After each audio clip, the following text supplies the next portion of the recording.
사라진 일상, 헝클어진 질서가 지배하는 세상. 우리의 내일은 어디에 있는가? 세계 지식 포럼.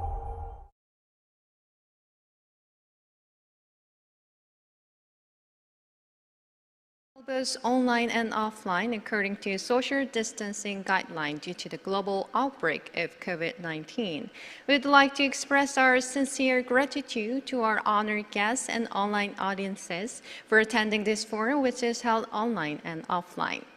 We'll now begin the open session titled Crisis Turned Opportunity, Innovation and Social Integration. Mr. Seo Jung-jin, chairman of Southern Group, who is also involved in developing the medicine and vaccine for COVID-19, as a leader of the global bio industry, will share the solution to COVID-19. In particular, he will deliver a message, an innovative method that can transform a crisis into an opportunity. So please welcome him with a big round of applause.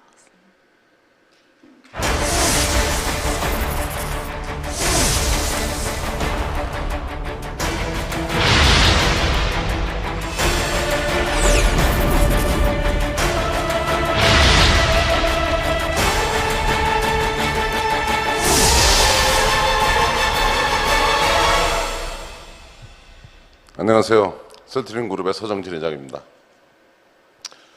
2주 전에 여기서 주례를 섰었어요. 여기 500명 들어가는 홀에서 50명 모셔놓고 주례 섰는데 힘들었어요. 그러면서 사실 또 오늘 새로운 시도를 우리가 하고 있는데, 우리 인류의 역사를 쭉 보면 과거에는 인류의 역사에 산업의 가장 큰 숙제가 전쟁, 기아, 전염병이었어요. 그러니까 모든 산업이 군수산업, 식량을 어떻게 좀 소득을 올릴 거냐, 전염병을 퇴치할 거냐. 그 다음 단계로 넘어서서는 생활의 편리함으로 넘어왔었어요. 그래서 어떻게 좀 더 편리한 생활을 할 거냐, 그러면서 자동차라든지 아니면 가전제품이라든지 이런 산업으로 넘어왔다가, 그 다음에는 이제 어떤 산업으로 넘어갔냐? 정보통신혁명 이후에 정보의 독점이라는 게 다 풀렸어요. 그리고 각 국가의 지역이라는 개념이 다 무너져서 전 세계, 세계화, 글로벌화 이쪽으로 화제가 잡혔었어요. 그리고 지금 현재 숙제는 바로 뭐였냐면 고령화가 숙제였어요.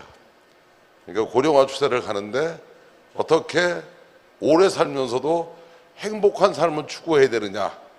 거기에 하나의 툴로 4차 산업혁명이 꿈틀거리고 있는 데다가 코로나 바이러스 사태가 벌어지면서 과거로 확 돌아가 버렸어요. 이게 이제 사실은 100년 전에 있던 얘기거든요. 100년 전에 있던 얘기를 타임머신을 타고 가듯이 확 돌아가다 보니까 지금 모든 게 적응이 안 되고 있는 거예요, 막. 그래서 이걸 적응을 해야 되니, 이걸 피해를 어떻게 해야 되니, 그러고 어떤 사람은 평생을 앞으로 계속 갈 거니 해서 여러 사람의 이야기가 있는데, 코로나 쪽을 대체하기 위해서 약을 개발하는 CEO나 회장이 직접 스피치하는 건 아마 제가 전 세계에서 처음일 거예요. 그래서 MBN하고 작년부터 약속이 돼 있는 거라 코로나 때문에 바꿀 수는 없잖아요. 그래서 나왔는데 나온 김에 현실을 그냥 팩트 베이스로 말씀드리겠습니다. 자, 이제 첫 페이지부터 시작할까요? 그러면 이제 제일 많이 묻는 게 이거 언제 끝날 거냐고 물어보는데요. 이거 언제 끝나느냐면 완벽한 치료 전에 백신이 있어야 끝납니다. 그럼 올해 안에 끝나냐? 올해 안에 안 끝납니다. 그럼 내년 상반기에 끝나냐? 내년 상반기쯤 되면 윤곽이 보일 거예요. 그러면 완전히 종식되는 건 언제냐? 내년 하반기에 되면 빨리 될 겁니다. 그 전까지는 답이 없는 거예요. 그 이유는 바로 뭐냐면 바이러스가 대단한 게 아니라 바이러스를 퇴치하면서 아무리 빨리 해도 그 이상 땡길 수가 없어요. 근데 뭐 올해 안에 뭐를 한다는 데가 있는데 과학을 정치적으로 해석하면 안 되는 거예요. 과학은 정치로 해결할 수 있는 부위가 아닙니다. 희망사항들은 가질 수 있겠지만, 그래서 모든 사람들이 어려울 때일수록 가끔은 낙관적인 생각을 하고 싶어 해요. 근데 계획은 최악을 대비해서 항상 세워야 됩니다. 그거보다 더 좋아지면 좋은 거죠. 그런데 최선의 계획을 세우려면 매달 계획을 바꾸는 거예요. 그러다 보면 다들 힘들어하죠. 그래서 어떤 사람은 V자로 경제가 회복된다, 뭐 U자로 한다, W자로 한다 그렇게 얘기하는데 V자로 회복될 가능성은 제로입니다. 그런데 U자나 W자로 가는데 긴 U자가 될 거예요. 그래서 사실 인정하고 거기에 대비책을 세우면 되는 거지, 희망사항을 놓고 우리끼리 100번 얘기하면 뭐예요? 바이러스가 못 알아듣는데. 요번에 여기 오신 분들한테 내가 하나 말씀드리면, 바이러스는요 뇌가 없어요. 바이러스는 가르쳐준다고 알아듣지를 못해요. 그리고 바이러스는 싸워서 되는 대상이 아닙니다. 바이러스는 본능적으로 번식만 할 뿐이에요. 그렇기 때문에 우리가 피해서 살아가는 요령을 터득하면 됩니다. 그러면 이걸로 끝나는 거냐? 바이러스가 변이가 더 진행이 돼서 변종이 된다면, 변종은 코로나 20이라고 하겠죠. 그러면 지금까지 개발해냈던 약은 다 무용지물입니다. 그럼 다시 또 개발해야 돼요. 그런데 현재는 변종까지 가지 않았어요. 변이 상태에 있어요. 그래서 저희도 항상 바이러스의 변이 상태를 보고 있는데, 다행스럽게 변이는 됐는데 아직 변종까지는 않았어요. 그럼 어떻게 변이가 됐느냐? 여러분 이해하기 좋게, 코로나 바이러스 보니까 동그란 데도 안테나 같은 거 달려있죠. 처음에 이 바이러스가 나왔을 때는 안테나가 흐물흐물했어요. 근데 그 안테나가 뭐냐면 체내로 들어가는 도킹 포인트예요. 그러니까 이미 몸 안에 들어와서 체내로 잠복을 할 확률이 무척 낮았어요. 그래서 한 10마리 들어오면 한두 마리가 들어갈 수 있었어요. 근데 변이가 이 안테나가 단단해지기 시작했어요. 그래서 요새는 한 10마리 들어오면 7, 8마리가 몸 안으로 들어갑니다. 그래서 감염력이 높다고 하는 거예요. 그거 변이 됐어요. 그럼 앞으로 더 변이가 어떻게 될 거냐? 더 단단해질 거예요. 그럼 어떻게 되느냐? 더 잠복할 확률이 높아지겠죠. 그래서 너무 겁주는 식으로 얘기하면 안 될 것 같아서 저희가 항체 치료제를 개발하고 있는데, 기존의 바이러스 것도 하지만 앞으로 변종이 될 거를 대비해서 한국의 질본이랑 같이 개발하고 있어요. 근데 바이러스 중에는 변이가 되든 변종이 되든 움직이지 않는 자리가 있어요.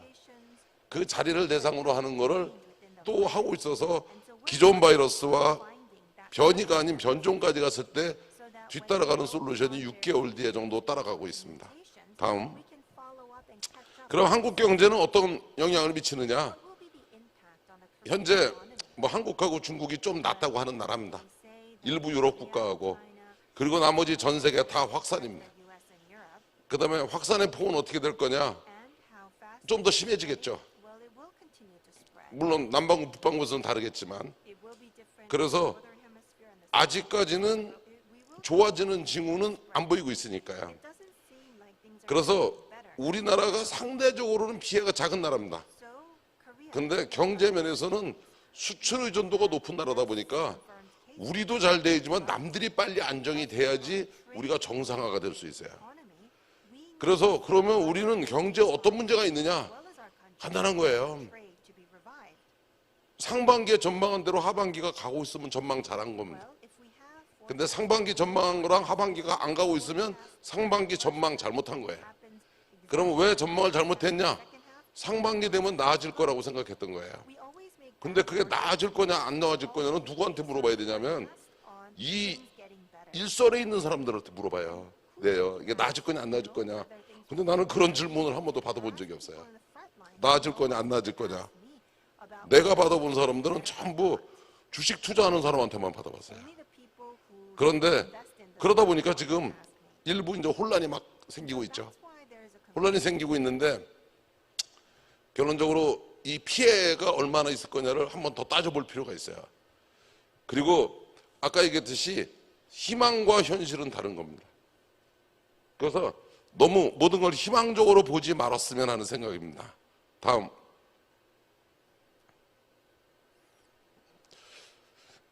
그래서 이제 그 중에서 기회로 작용하는 데도 있죠. 뭐 오늘도 어떻게 하다 보니까 화운더들은 다 기술 중심적 사업을 해요. 그래서 제가 잘 아는 사람들, 제가 친한 사람들은 거의 영향을 안 받아요. 그리고 전에보다 모든 게 더 잘 되는 사람도 많아요. 그래서 그런데 문제는 바로 뭐냐? 그런 기업들은, 기술 중심적 기업은 고용한 직원 수가 많지 않아요. 그런데 숫자상으로는 좋아 보이죠. 근데 국가가 고민할 거는 숫자적으로 경제 스케일이 커지느냐보다도 더 중요한 거는 일자리가 지켜지느냐가 더 중요한 거예요. 그런데 그러다 보니까 사실은 확장성도 있고 앞으로 발전 가능성도 있는 쪽은 포커싱이 되는데, 내가 정부한테 하나 이번 기회에 어드바이스를 하면 이렇게 잘 되는 업종은 관심을 가질 필요도 없어요. 관심 안 가져도 자동으로 돼요. 이건 진짜 관심을 가져야 되는 것은 사실은 위기 요인으로 작용하는 산업군이에요. 이쪽에서 피해를 극소화시켜야 돼요. 그러면 왜 피해를 극소화시켜야 되냐? 이 코로나 바이러스 영원히 가는 거냐? 영원히 가지 않습니다. 내년 말까지는 지나야지 해결된다고 그랬는데 우리 인류가 약도 개발 못할 정도로 바보들이 아니거든요. 다만 약을 개발하기 위해서 물리적으로 거쳐야 되는 시간이 부족할 뿐이에요. 그리고 언젠가는 빠른 시간 안에 이 바이러스 문제는 종식될 거예요. 그러면 그때까지 버틴기를 하면 되는 거거든요. 코로나 바이러스가 없어진다고 그래가지고서는 우리 타던 자동차를 안 타나요? 보던 TV를 안 보나요? 쓰던 세탁기는 안 쓰는 거 아니거든요. 그러면 이럴 때 여기 기업하시는 분이 몇 분 계신지 모르겠는데 위기와 기회는 항상 같이 존재하는 겁니다. 여기서는 버틴기면 성공하는 거예요. 쓰러지는 사람이 있을 테니까. 그러면 수요와 공급의 밸런스가 역전될 수 있으니까.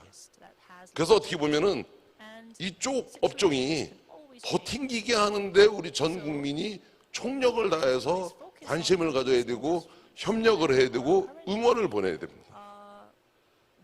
그래서 결국은 시간하고의 싸움이거든요. 지금서부터 길게 잡아 1년 3개월 버팅기면 돼요. 1년 3개월 버팅기는데 혼자 버팅기라면 못 버팅기는데 같이 버팅기자면 버팅길 수 있어요. 그래서 잘 나가는 업종 이럴 기에 더 많은 투자해야죠. 더 많은 고용을 해야 됩니다.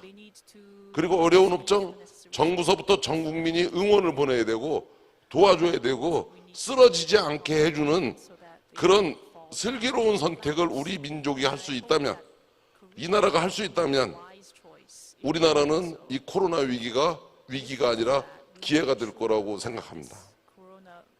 그 다음에 내수, 지금 현재는 상대적으로 피해가 작은 편이죠. 그런데 시간이 갈수록 내수 시장의 영향은 더 많이 받을 거예요.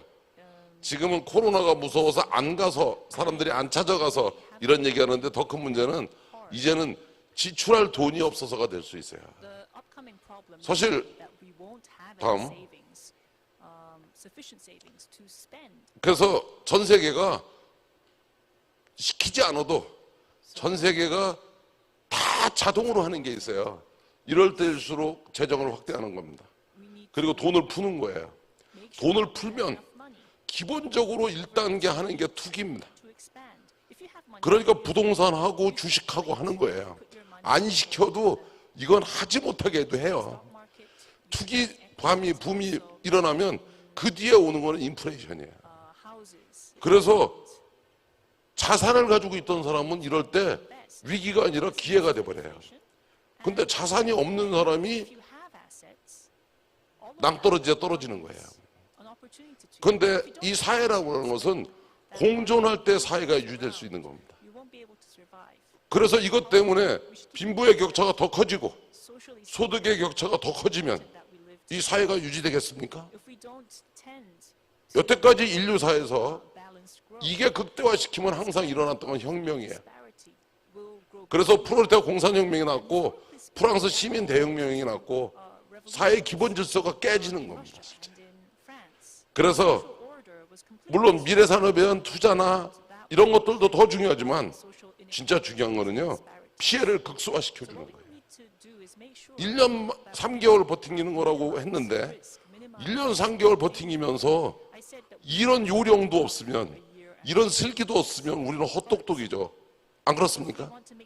더불어 살기 1년 3개월 운동을 하는 게 무진장 중요하다고 생각해요. 그래서 저만 해도 코로나가 위기의 요인으로 작용하지 않는 업종에 살고 있는 사람입니다. 그래서 우리 그룹에다가 더 많은 투자를 하라고 계속 요구하고 있어요. 이럴 때일수록 직원들을 더 뽑으라고 요구하고 있어요. 임금도 더 올려주라고 하고 있어요. 추석 때도 상여금을 더 주라고 그랬어요. 그런데 결국은 그런 것들이 우리 직원을 통해서, 우리와 관련된 업종을 통해서 옆으로 가기를 바라는 건데, 이게 하나가 아니라 전체가 돼서 이런 목소리를 낼 수 있고 이런 활동을 할 수 있다고 치면, 그러면 우리나라는 이 피해를 극소화시키고 코로나 위기를 기회로 반전시킨 국가가 될 거라고 생각합니다. 그 다음에 그러기 위해서는 이런 어려운 사람들의 어려움이 얼마나 있는지를 객관화시켜서 국민들이 이해할 수 있도록 하는 것도 중요하다고 생각해요. 그래서 위기에 있는 데이터는 잘 안 오픈 안 하려고 하고, 희망적인 얘기는 하려고 하고, 심정은 알겠는데 그게 과연 좋은 전략일까? 퀘션이에요. 그 다음에 한국은 다른 나라가 안 가지고 있는 숙제 2가지가 가지고 있어요. 미국과 중국, 힘들으면 싸우는 게 답이거든요. 힘들 때는 제일 좋은 돌파구가 공적을 하나 만드는 거예요. 저 자식 때문에 그래, 이게 하나 있어야 되거든요. 근데 미국하고 중국이 싸우면 안보면은 미국이 중요하고 경제면은 중국이 중요한데, 한국 힘들죠. 이거 남들 안 가지고 있는 거 하나 또 가지고 있는 겁니다. 그 다음에 북한은 여전히 존재하잖아요. 이거 하나 더 가지고 있는 거예요. 그 다음에 우리는 불행하게도 내수 자립형인 나라가 아니에요. 그리고 또 부품 소출 많이 하는데 각 나라가 이제 자기 나라에서 부품까지 하나의 패밀리를 만들으려고 그래요. 그래서 또 외부적인 요인으로 보면 우리한테 좋을 수 있는 요인이 별로 없는 상황에 있어요. 그 다음, 그래서 이제 대응 방안이라고 생각하면 아까까지 했던 거 모든 나라가 다 하는 겁니다. 근데 제일 중요한 거는 제조업 중심으로 다시 돌아가야 돼. 왜냐하면 제조업이 존재하지 않는데 다른 산업이 존재하는 건 불가능합니다. 우리 5천만을 제조업 없이는 일자리를 지켜줄 수가 없어요. 그래서 제조업이 사실은 이 나라 경제, 이 나라 산업의 근간이 되는 겁니다. 이 제조업이. 그런데 지금 제조업 하시는 분들 만나보면 뭐라고 드릴 말씀이 별로 없어요. 그래서 제가 맨날 하는 얘기가 최대한으로 빨리 치료제를 개발해서 최대한으로 빨리 극복해 볼게요. 이런 얘기는 하고 있는데, 그러면서 저는 이제 되게 종식된 시점을 알잖아요. 저 양반이 저때까지 버틴길 수 있을까? 그런데 그런 면에서 사실은 제조업에 계시는 분들한테는 무척 미안함도 있고, 근데 한 가지 확실한 거는 제조업이 무너지면 이 나라의 경제의 미래는 없습니다. 그 얘기는 나나 내부 이해진 회장이나 혹은 뭐 요새 막 떠오르는 방시혁 대표나 다 친한 사람들이에요. 오늘도 서로 같이 통화를 하면서 그 회사의 상황 이런 걸 다 뭐 이야기했는데, 우리가 고용할 수 있는 고용은 한계가 있어요. 인원 많지 않아요. 사실은 우리보다 중요한 산업은 제조업입니다. 어려울수록 제조 중심으로 다 돌아가야 돼요. 그래서 국가서부터 전 국민이 제조업 자영업자가 무너지지 않게 하는 슬기로운 선택을 해야 됩니다. 그리고 여기서 이번 기회에 노사 간의 갈등도 다 없애야 됩니다. 이제는 노사 간에 싸울 단계가 아니에요. 같이 살 단계지. 같이 살기 위해서는 무엇을 해야 되느냐 다 알아요. 한 발씩 뒤로 물러가는 거예요. 그래서 국민 모두가 슬기로운 선택을 하는 계기가 되기를 바랍니다.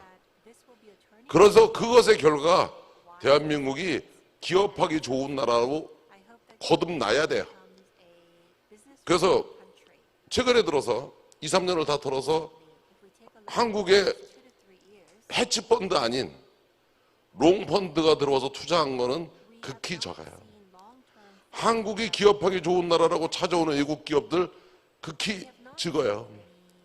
그런데 이런 걸 다 뒤집어서 기업하기 좋은 나라로 우리가 바꿔줘야지 현재 우리의 미래가 있고 우리 후배들의 미래가 있다고 생각합니다. 그렇게 해서는 노동시장 유연성 확보해야죠. 노동시장 유연성 왜 확보 안 되냐? 사업가가 절반 잘못했고 노동자가 절반 잘못했고 정부도 잘못했어요. 우리 고용보험금이라는 거 있어요. 고용보험금 사실 기업이 돈 내는 거, 근로자들이 돈 내는 거 나중에 타가는 거예요. 그런데 지금 현재 최대로 타가는 게 180만 원이니까 그럴 거예요. 그런데 자기가 받는 봉급에 최소한 75% 이상은 6개월 동안 받을 수 있다. 그러면 사실은 노동시장의 유연성이 좀 풀릴 거예요. 그러려면 뭐를 해야 되냐? 기업이 보험금 더 내야 됩니다. 근로자들이 정상 때 더 내야 돼요. 그런데 사실은 지금 당장 나가는 돈이 아까워서 그래서 우리가 가지고 있는 건 뭐예요? 노동의 경직성이에요. 그런데 그거를 지금 풀자 해도 풀리지 않아요. 풀리는 방법은 딱 하나예요. 사실은 안 필요하게 만드는 거예요. 보장을 만들어 줘야 되는 거예요. 그래서 지금까지 얘기하는 걸 보니까 일부는 정부한테 좀 듣기 불편한 얘기하는 것도 있고 일부는 기업한테 듣기 불편한 얘기하는 것도 있는 거예요. 근데 저도 기업하는 기업가로서 뭐냐면 탄만할 게 아니라 우리가 할 일을 해야 된다고 생각해서 이런 얘기도 했습니다. 그 다음에 다른 나라들이 우리나라에 기업하기 좋은 나라라고 얘기하지 않냐? 정권 바뀔 때마다 맨날 바뀌는 정책이에요. 근데 산업정책, 경제정책은 바뀌면 안 돼요. 일관성을 유지해 줘야 돼요. 그래야지 불확실성이 없어지죠. 그래서 정책만 일괄적으로 밀어줄 수 있다면, 그리고 더 중요하게 얘기하면 우리나라의 모든 제도들을 이번 기회에 OECD 평균으로 한번 다 놓고 벤치마킹을 해서 높은 거는 내리고 낮은 거는 올리고 잘못된 거는 바로 잡고 없는 거는 빼고 이렇게 제2의 건국을 하는 정도의 그런 대수술을 할 수 있다고 치면 한국인 스스로가 자신 있게 얘기할 수 있어요. 최소한도 OECD 국가 정도의 산업 인프라를 가진 나라에서 우리가 기업하기에 절반은 된다. 거기에 제일 큰 장점이 하나 있어요. 한국인들이 있거든요. 한국인들이 사실은 기업하는데 가장 중요한 자산입니다. 나는 우리 직원들이랑 같이 해봐서 알아요.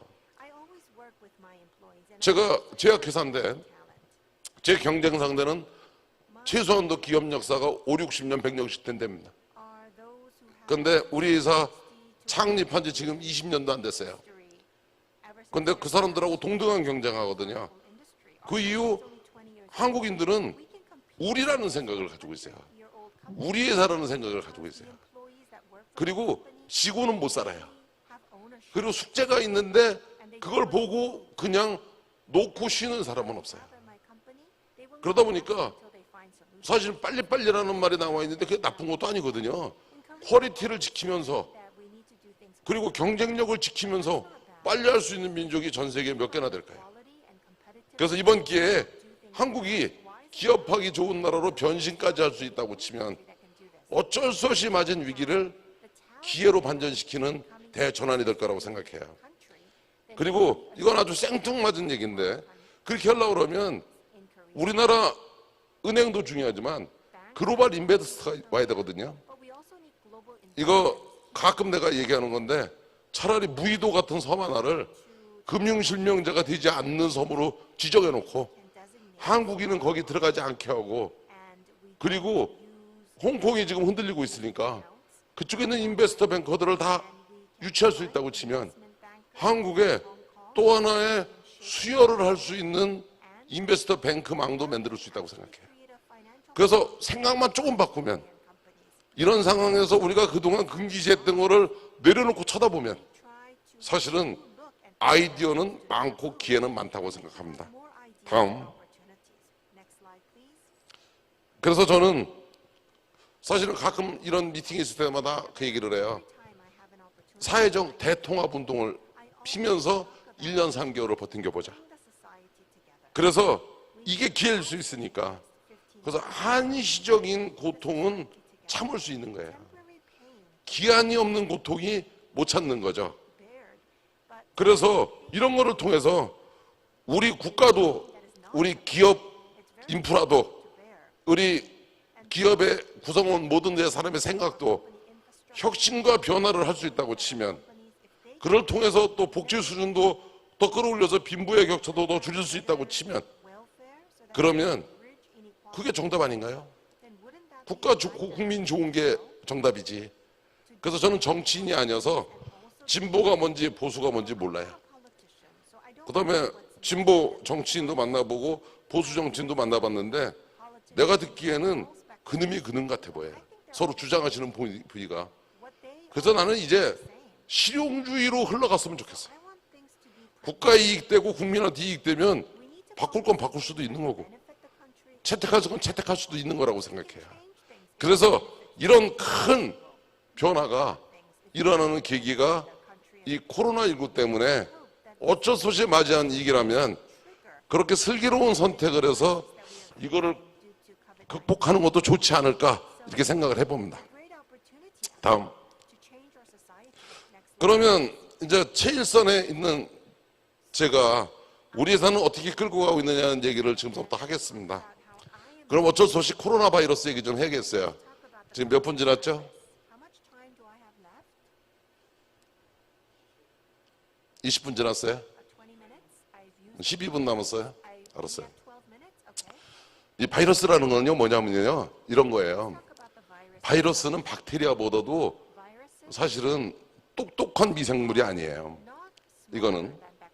그런데 예를 들어서 박테리아는요, 지 스스로 번식합니다. 그래서 박테리아를 잡는 약이 항생제죠. 항생제는 뭐냐면 번식을 교란시켜서 번식이 안 되게 하는 거예요. 그래서 박테리아의 수명이 한 8시간 되는데 항생제를 투여했더니 항생제가 먹히면 그러면 열이 떨어지는 거예요. 근데 바이러스는 그게 안 되고 무조건 숙주가 있어야 돼요. 그래서 사람 몸 안에 들어와서, PPT 화면으로 바꿔주세요. 사람 몸 안에 들어와서 사람 몸에 기생을 하면서 거기서 사실은 자기가 필요한 물질을 공급받아서 필요 충분 조건이 됐을 때 그게 복제를 해서, 그래서 분열을 하면서 몸 밖으로 나와요. 근데 들어갈 때 이 그림 보면은 뾰족하게 생긴 거 있죠? 저게 도킹 포인트라 그랬잖아요. 저 도킹 포인트로 통해서 들어가는 거예요, 몸 안에. 근데 여기 도킹 포인트에다가 쉽게 말하면 암수나사 같이 꼽아가지고 못 들어가게 하는 게, 몸 안에 있는 항체가 그걸 하게 만드는 게 백신이에요. 이게 못 들어가게 하는 거예요. 그 다음에 이제 두 번째, 들어갔으면 분열을 못하게끔 교란을 시키는 게 항바이러스제예요. 그 에볼라가 만들었다는 게, 길리어드가 에볼라 치료제로 만들었다는 게 그런 겁니다. 그 다음에 항체가 없을 때는 인위적인 항체를, 인공적인 항체를 집어넣어서 항체 역할을 하는 게 저희가 하는 항체 치료제입니다. 그리고 항체 치료제는 시간이 오래 걸리니까 응급조치로, 임시조치로 하는 게 혈장 치료제예요. 그래서 바이러스가 몸 안에 들어오면, 바이러스는 들어와서 사람한테 약간 다른데 2, 3일서부터 일주일 사이에 번식량이 제일 많습니다. 그런데 이 바이러스가 번식을 해서 몸 밖으로 나올 때 막을 깨면서 나와요. 요게 RNA 바이러스는 RNA 막을 깨면서 나오는데 요 막이 깨질 때 독성을 뿜는 겁니다. 이 독성이 데미지를 주는 거예요. 그래서 사스 바이러스 같은 데는 중추신경에 데미지를 줬고요. 그다음에 메르스 같은 경우에는 사실은 여러 장기에 줬는데 특히 장 쪽에 데미지를 무척 많이 줘서 막 설사를 하고 복통을 하고 막 이렇게 한 것도 있었던 거예요. 다른 질환도 있지만. 그다음에 코로나19 같은 경우에는 폐에서부터 시작해서 여러 장기의 문제를 일으키고 있습니다. 그리고 바이러스에 감염된 사람이 2주 내지 3주 되면 그 사람이 환자라도 몸 안에 거의 바이러스 없습니다. 자연 면역력으로 바이러스는 다 잡았어요. 그런데 문제는 바로 뭐냐? 장기가 망가져 있는 거예요. 장기가.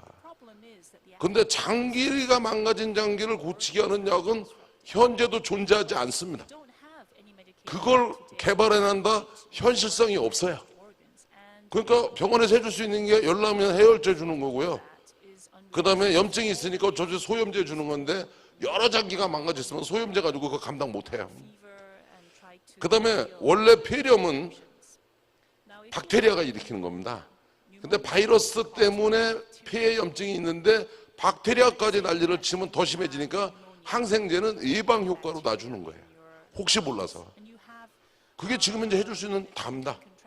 그러고 호흡이 안 되시는 분들 호흡기 대드리는 거고, 그래도 안 되면 기계 호흡 시켜드리는 거고, 그 다음에 전 세계에서 이 장기를 회복하는 데 도움되는 약이 없나 이런 걸 보고 항염제라고 합니다. 이것들을 있는 거를 가지고 여러 가지를 해봤어요. 그걸 약물 잭창 추정하면서 해봤는데 뭐 여전히 지금 이제 선택하는 게 인터페론 같은 경우 20년도 넘은 약입니다. 이거는 사실은 몸에 T셀을 부스팅 시키는 효과가 있어서 회복력을 키울 수는 있어요. 근데 이 약을 인젝션하면 고열을 수반해요. 지금도 열이 나는 약만도 인터페론을 집어넣으면 이게 더 큰 문제를 일으키거든요. 그러니까 효과는 있는데 필드에 있는 닥터들이 함부로 사용 못해요. 그 다음에 스테로이드 같은 거 인젝션하면 좀 효과가 있을 수 있어요. 근데 스테로이드 같은 경우는 사실은 부작용도 큰 약이거든요. 그래서 이 코로나에서 제일 중요한 거는요, 조기 진단, 조기 치료예요. 그래서 코로나에서 크게 잘못 생각하고 계시는 게 경증 환자, 중증 환자 이렇게 생각하는 거예요. 근데 사실은 이렇게 구분하는 게 맞아요. 중증으로 갈 가능성이 높은 게 연세가 많으신 분들, 특히 55세 이상. 그 다음에 당뇨병이나 고혈압이나 이런 기저질환이 계시는 분들, 그런 분들은 다 특징이 뭐냐면 당뇨병 같은 경우에는 이제 모세혈관이 막혀 있거든요. 그러다 보니까 장기가 회복되려고 그러면 혈액순환이 잘 돼야 돼요. 그럼 모세혈관이 막혀 있으면 회복력이 더 느려질 수밖에 없는 거예요. 그런 분들 이렇게 구분할 수는 있어도 경증 환자, 중증 환자로 구분해서 가면 안 되는 거예요. 그러니까 무조건 조기 진단, 조기 치료가 제일 중요한 겁니다. 그래서 문제는 바로 뭐냐? 장기가 망가지지 않게 해야 돼요. 망가진 장기를 회복시킬 수 있는 약이 없는데, 치료 방법이 마땅찮은데. 예? 그래서 사실은 전 세계가 대책이 없어서 경증 환자, 중증 환자 가려고 있는데, 치료제를 개발하는 우리 입장에서는 사실은 조기 진단, 조기 치료를 시키는 게 목적입니다. 다음 페이지. 그래서 저희가 이제 백신을 만드는 거는 한 100개 되는데, 사실은 백신은요, 치료제가 있어야지 완벽한 백신이 나오는 겁니다. 제일 좋은 백신은요, 홀바이러스를 만드는 거예요. 바이러스를 배양해가지고 그걸 사균화시켜서 몸 안에 집어넣는 게 가장 좋은 백신입니다. 그런데 치료제가 없으니까 이거를 배양하다가는 직원들이 다 감염이 돼요. 지역이 감염이 돼요. 그래서 DNA 백신, RNA 백신, 유전자 제조업 백신, 단백질 제조업 백신 이런 기술을 쓰고 있는데 이거 첨단 기술도 아니에요. 옛날부터 다 있던 기술이에요. 근데 한 번도 적용해 본 적이 없는 방법들이에요. 그 이유는 효과가 좀 떨어지든지 부작용이 있어서 못했던 거를 할 수 없이 쓰는 겁니다. 그래서 지금 현재 개발하고 있는 백신은 다 브릿지 백신입니다. 그러다가 나중에는 결국 홀바이러스 백신까지 가야 돼요. 그러니까 내가 시간이 더 필요하다고 얘기하는 거예요. 그래서 우선 급한 대로 그런 게 없을 때는 항체 치료제를 하기 위해서 개발을 하는데, 사실 항체 치료제라는 게 이런 겁니다. 항체는 다 가격이 비싸요. 저희가 생산 시설에 30만 리터를 가지고 있는데 삼성 바이오로직스가 36만 리터를 가지고 있고 우리나라에 66만 리터가 있어요. 그럼 전 세계 한 15% 정도가 한국에 있는 겁니다. 그래서 사실은 30만 리터면 그거를 풀로 생산을 하면 매출액이 4조에서 5조가 돼야 되는 시설입니다. 그러다 보니까 가격이 되게 비싼 거죠. 이거를 바이러스에 써보는 거는 사실은 한 번도 가격 때문에 안 썼던 거로 쓰는 거예요. 응급조치를 하기 위해서. 그래가지고선 해보니까 멍키를 테스트 해보니까 상당히 효과가 좋더라고요. 멍키에다가 바이러스를 집어넣고 항체를 집어넣었더니 24시간쯤 되니까 바이러스가 완전히 사멸되더라고요. 그리고 우리나라에서 그리고 유럽과 같이 일상을 해서 이제 환자들한테 투여하고 있는데 일부 환자들이 이제 퇴원을 하기 시작했어요. 근데 효과가 좋아 보여요. 그래서 조만간에 아마 9월 안에 지금 한국하고 유럽 9개국을 대상으로 이상이라는 걸 하는데 이미 한국과 유럽의 4개국은 지난주까지 허가 서류가 제출이 됐고 이제 이번 주에 5개 국가 더 나갑니다. 그래서 이제 허가가 떨어지면 뭐 떨어지는 대로 2, 3상을 같이 하는데 그래서 환자를 대상으로 하는 임상이 한 2, 3상에서 한 1000명쯤 나갈 겁니다. 그리고 예방을 하는 측면에서도 한 1000명도 임상을 하고 그리고 희망하기는 올 연말이면 되게 이상은 끝날 수 있으니까 이상 결과가 상당히 좋고 안정성이 확보된다고 치면 이걸 가지고서는 뭐를 하기를 바라느냐 3상을 진행하면서 우선 많은 사람들이 임상 단계가 아니라 처방 단계로 사용하게 하는 방법들 이런 것들을 뭐 여러 가지 용어가 있는데 조건부 승인이라는 용어도 있고 긴급 처방 승인이라는 용어도 있고 그런데 어떤 용어로 사용을 하든 규제기관이 선택하는 겁니다. 그러기를 바라고 있어요. 그래서 지금 항체 치료제를 그렇게 하고 있고 항바이러스제는 한국에서는 하는 거는 있는데 사실은 에볼라 치료제가 나와 있어서 이거를 임상하기가 쉽지가 않아요. 왜냐면 이게 좀 어정쩡한 항바이러스제거든요. 근데 제약회사가 약 개발하는데 제일 힘든 게 어정쩡한 약 하나 있을 때예요. 그러면 그거보다 탁월하지 않으면 임상을 시도하기가 어려워요. 왜냐면 그 질환이 생명의 리스크가 있을 때는. 근데 일단 일부는 나와 있는 겁니다. 그리고 이제 사이토카인이라는 얘기가 있는데 이거는 면역이 바이러스만 공격해야 되는데 우리 세포를 공격하는 게 있어요. 그래서 옥스퍼드에서 여러 가지를 했는데 저희가 류마티스 약으로 팔고 있는 램시마라는 게 제일 효과가 좋은 걸 같이 지금 표현하고 있어요. 그리고 혈장 치료제는 우리 녹십자도 이렇게 하고 있고 다음 그래서 사실은 어떻게 보면은 이제 어느 단계에 있느냐 이상을 곧 들어갈 단계에 있습니다. 그리고 나는 희망하기를 이상에서 좋은 결과가 나와서 3상은 진행을 하지만 그 전에 더 많은 환자가 임상 단계가 아닌 단계에서 쓸 수 있는 그런 허가를 규제기관도 낼 수 있는 정도의 이상의 데이터가 나오기를 기대하고 저와 저희 직원들이 열심히 하고 있습니다. 다음. 그러다 보니까 우리가 한쪽에서는 항체 치료제를 전 세계에서 가장 앞서 있는 세계 의사 중에 하나의 군으로 나가고 있는데 서로 뭐 한 달 차이로 왔다 갔다 하는데 여기서 제일 중요한 거는요 퀄리티와 가격입니다. 그래서 누차 그 사실은 한국에서는 내가 뭐 국민이 많지 않으니까 원가로 공급한다는 얘기를 했었고 외국에서는 남보다는 싸게 팔겠다고 얘기를 했어요. 그 다음에 진단 키트도 개발해서 이제 좀 더 신속하게 진단할 수 있는 키트를 지금 만들고 있어요. 그 다음에 아까 말했듯이 사이토카인 쪽에는 우리 기존의 류마티스 약을 지금 임상 결과에서 좋은 결과를 좀 보이고 있어서 사실은 백신 빼고는 모든 포트폴리오를 다 갖추고 있어요. 그러면 이렇게 하는 이유가 뭐냐? 이거는 제 희망사항입니다. 제 희망사항인데 저는 이게 이상까지 해보니까 상당히 효과가 좋다.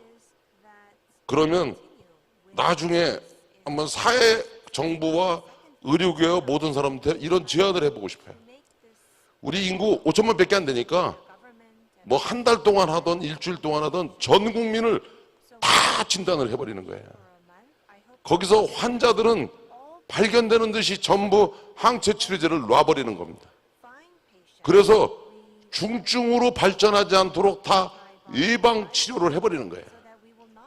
그러면 일단 바이러스에서 제일 자유로운 국가가 될 가능성이 높아요. 그러면 일상이 지금보다 더 편안해질 수 있어요. 그런 피해를 가장 잘 작게 보는 나라일 수 있어요. 사실은 제가 이렇게 하는 이 연구가, 이 시도가 전 세계에서 시도 못하는 이런 시도를 할 수 있는 기회를 한국에 주기를 바라면서 나와 우리 직원들이 24시간 일을 하고 있습니다. 근데 이거는 한국만이 할 수 있어요. 왜 그러냐? 조기 진단이 가능한 인프라를 가지고 있고요.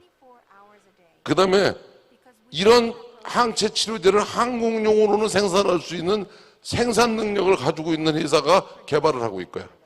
이게 뭐냐면 저희가 30만 리터 시설 가지고 있는데 이번 달부터 12,500짜리 리터 하나가 이 항체 치료제를 개발하고 생산하고 있어요.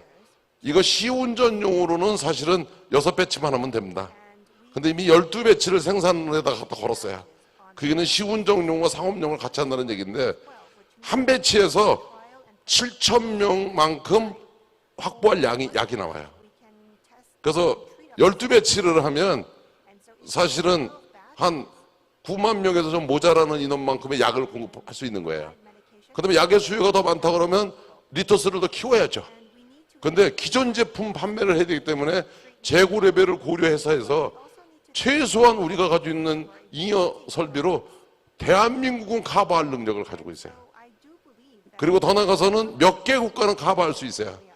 근데 유럽에서도 이거를 할 수 있는 나라 별로 없습니다. 미국도 없지만 우선 조기 진단을 안 해요. 이미 장기가 망가진 사람한테 환자라고 판정을 내주거든요. 그 판정 내면 뭐예요? 쓸 수 있는 약이 없는데, 할 수 있는 게 없는데, 이게 잘못된 생각이에요. 환자를 제대로 빨리 찾아야 돼요. 그리고 장기가 데미지를 입기 전에 치료를 해야 돼요. 근데 그거를 하기에 대한민국은 인구도 작고요. 진단 능력도 좋고, 진단하면 치료할 수 있는 솔루션을 낼 수 있는 가능성 여부가 연말쯤 판정이 되거든요. 그리고 그거를 할 수 있는 생산 인프라를 가지고 있거든요. 그래서 아까는 제가 절망적인 얘기를 했을지 몰라요. 좀 듣는데 답답한 얘기를 했을지 모르겠어요. 지금은 희망적인 얘기를 하고 있는 거예요. 근데 왜 내가 희망적인 얘기를 하냐? 제가 희망하는 바기 때문에 이 희망이 나 혼자의 희망이 아니라 우리 전 국민의 희망이 될 수 있고 우리나라의 희망이 되게 하기 위해서 열심히 하고 있습니다. 그래서 지금 매일 밤낮 없이 이 바이러스하고의 싸움을 하고 있거든요. 그래서 제 이 희망이 제대로 관철이 안 돼도 내년 연말이면 해결될 거예요. 그런데 이 희망 사항이 관철이 된다면 대한민국은 더 빠른 시간 안에 답을 낼 수도 있겠죠. 실제 또 이렇게 얘기하면 진단키트 팔아먹으려고 그런다고 할 것 같아서 저희가 진단키트 만드는 회사니까 한국에는 이것도 원가로 팔 겁니다. 여기서 안 남겨 먹을 거예요. 수출하면서 남겨도 충분하니까. 그런데 코로나19 위기죠. 근데 위기 타령 100번 하면 뭐합니까? 그거를 극복하고 반전시키는 지혜를 모아야죠. 그 지혜를 누가 모으냐?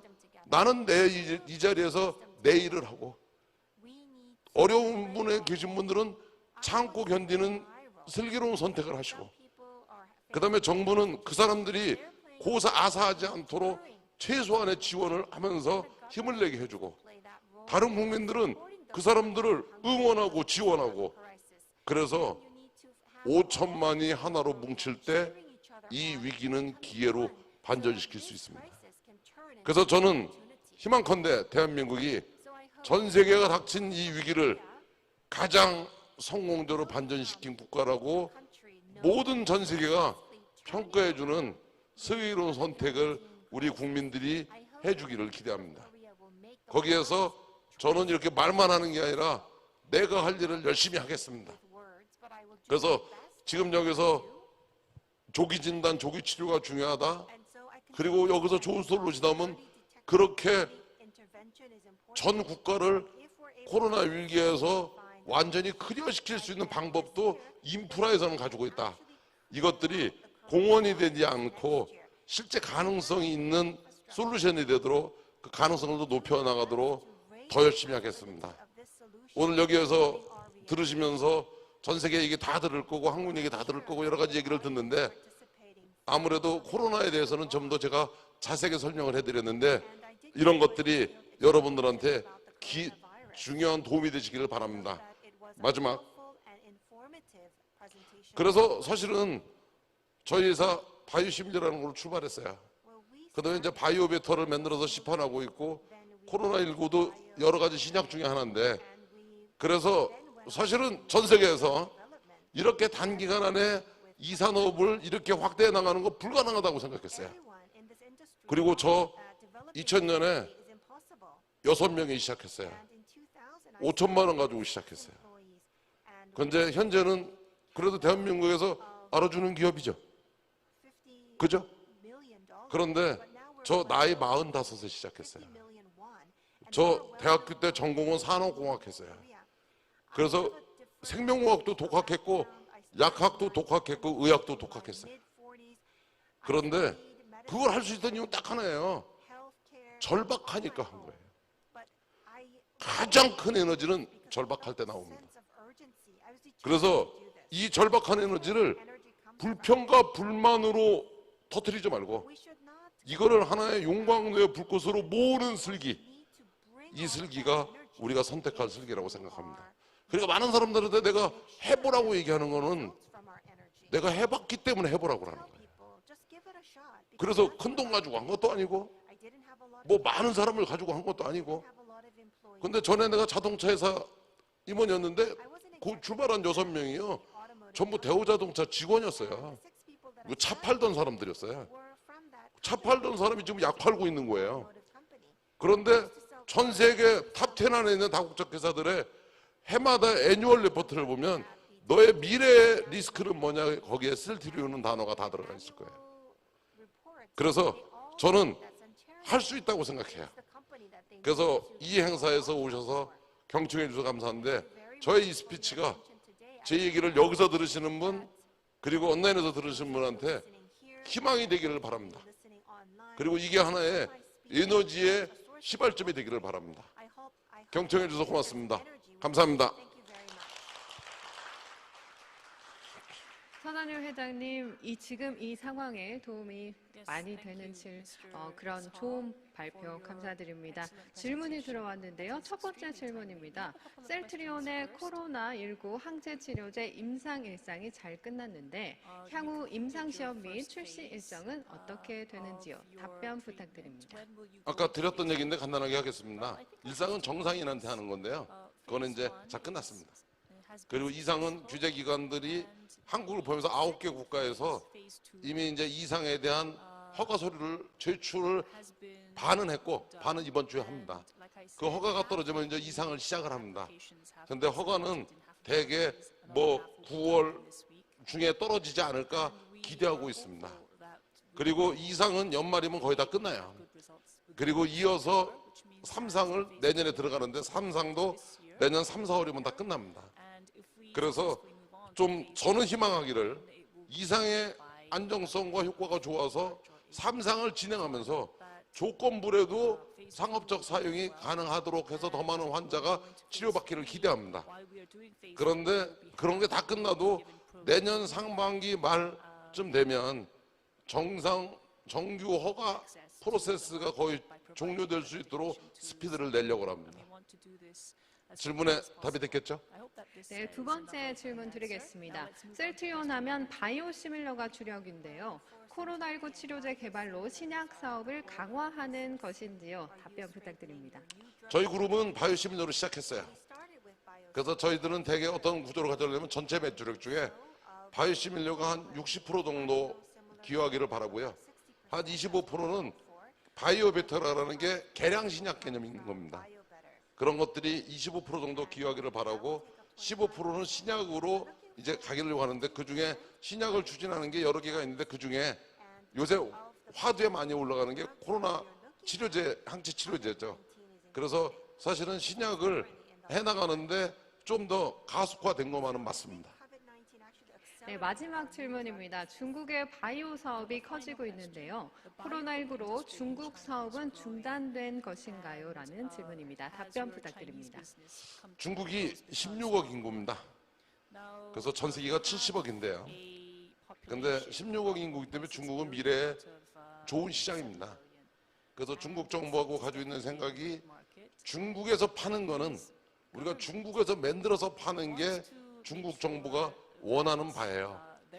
그리고 또 한국에서 개발하기에는 좀 그 경제성이나 노동 집약적인 게 지금 했을 때 중국에서 개발할 수 있는 거는 이원화 개발도 괜찮은 것 같고, 그래서 중국 정부하고 그런 법인의 설립을 같이 하는 거는 이미 그 서로 계약이 확정돼 있습니다. 다만 이제 공장을 짓기 위해서는 이제 지질 조사를 해서 기공식을 하고 이런 걸 해야 되는데, 코로나19 때문에 국가 간의 이동이 원활하지 않고, 그다음에 그러기 위해서는 미국과 유럽의 엔지니어들이 좀 들어가야 됩니다. 그래서 그런 시기 때문에 착공식을 하지 않았어요.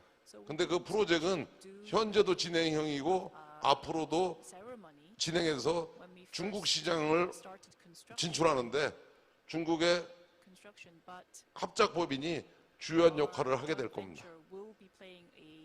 네, 감사드립니다. Thank you very much. This ends the session. Please be sure to take all your belongings with you when you leave the hall. Thank you very much. 다시 한번 큰 박수 부탁드립니다. 고맙습니다. 감사합니다.